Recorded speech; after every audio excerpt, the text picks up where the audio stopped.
Hi friends, எல்லாருக்கும் வணக்கம். Welcome back to my channel. இன்றைக்கி என்ன ரெசிபி பார்க்க போகிறோன்னா மினி பெப்பர் இட்லி தான் பார்க்க போகிறோங்க.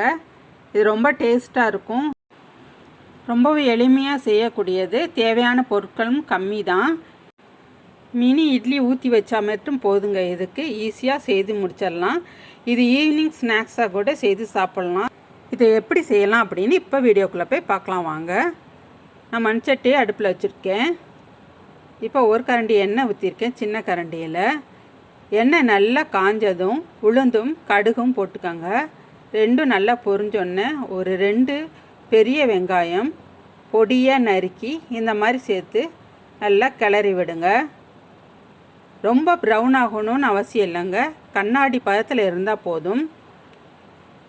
நம்ம சாப்பிட்றப்ப ரொம்ப டேஸ்ட்டாக இருக்கும். இந்த வெங்காயம் நம்ம ஊற்றி வேக வச்ச மினி இட்லியை இதோடு சேர்த்துக்கிறலாம். இது எண்ணெயிலே நல்லா ஃப்ரை ஆகணும். அந்த கலர் சேஞ்ச் ஆகிற வரைக்கும் இட்லியை வதக்கி விடுங்க எண்ணெயிலேயே. இப்போ இதில் வெங்காயத்துக்கு தேவையான அளவுக்கு கொஞ்சம் போல் சால்ட்டு சேர்த்துக்கோங்க. கொஞ்சமாக போதும், இட்லியிலையும் உப்பு இருக்கும். இப்போ இது கூடவே கருப்பு முழு உளுந்து இட்லி பொடியை சேர்த்துருக்கேன். 1 ஸ்பூன் அளவுக்கு சேர்த்துருக்கேன். அது எல்லா இடமும் படுற மாதிரி நல்லா விரவி விடுங்க. இப்போ தேவையான அளவுக்கு பெப்பர் தூள் சேர்த்துக்கோங்க.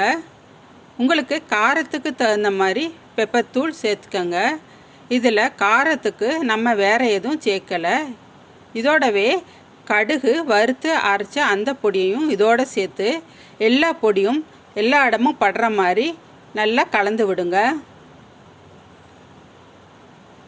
அவ்வளோதாங்க, மினி பெப்பர் இட்லி ரெடி ஆயிருச்சுங்க. ரொம்ப சூப்பராக இருக்கும், வாசனையும் நல்லாயிருக்கும்.